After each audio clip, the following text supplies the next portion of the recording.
Yes, Bwana Yesu asifiwe sana. Ninakusalimu mpendwa mtazamaji wangu na msikilizaji wangu popote pale ulipo.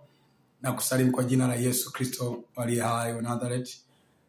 Narudia tena kusema kama ilivyo ada, majina yangu mimi ninaitwa Patrick Wilson Mwashi Kamile Msangu aliyeokoka.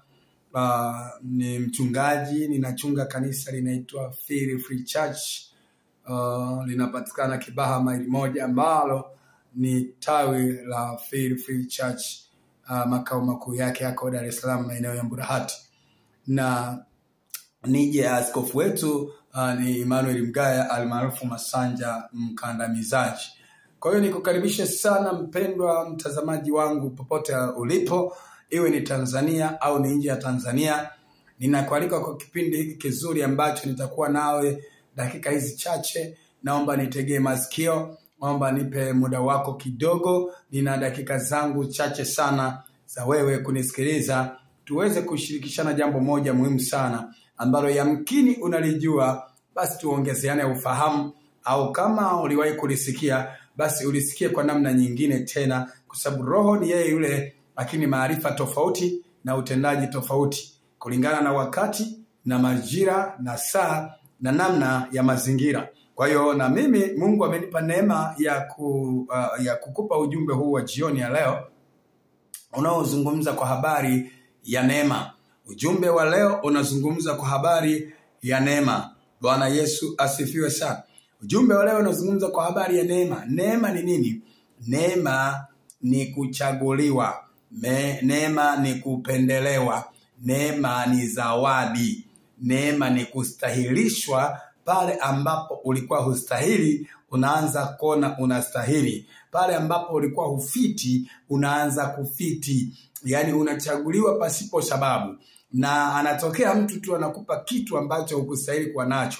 Uwezo wa kukinunua unakuwa hauna, au uwezo wa kukipata ulikuwa hauna, lakini anatokea mtu anakupa ile zawadi.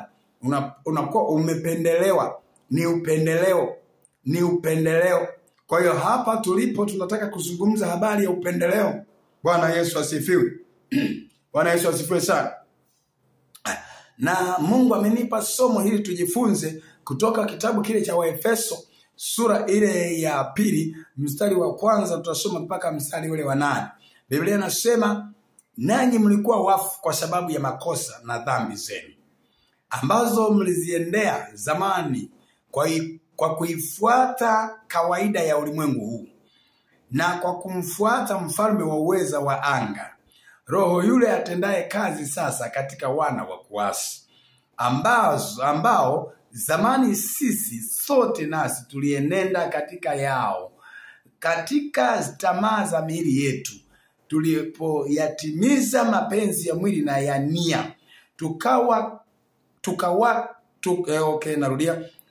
ambazo zamani sisi sote nasi tulienenda katika yao, katika tamaa za miili yetu, tulipoyatimiza mapenzi ya mwili na ya nia, tukawa kwa tabia yetu watoto wa hasira kama na hao wengine. Mstari wa 4, lakini Mungu kwa kuwa ni mwingi wa rehema, kwa mapenzi yake makuu aliyetupenda, hata wakati ule tulipokuwa wafu kwa sababu ya makosa yetu, alituhuisha pamoja na Kristo, yani tumeokolewa kwa neema.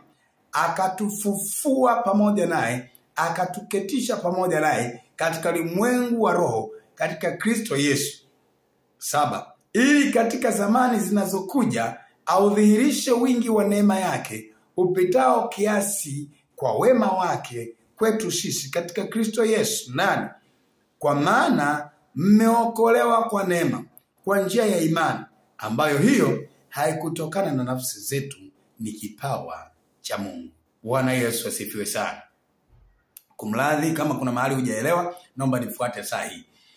Bible inatuelezea kwamba tulikuwa wafu.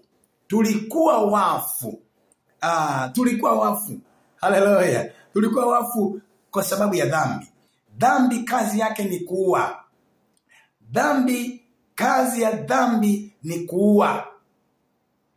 Na kila aliyezaliwa duniani alikuwa mfu. Awe ni askofu, awe ni mtume, awe ni nabii, awe ni mwalimu, awe ni mwinjilisti, na namna zozote ambazo sasa hivi yupo. Lakini kabla hajawa hivyo alivyo, alikuwa mfu, alikuwa ameuawa. Kilichokuwa kimemuua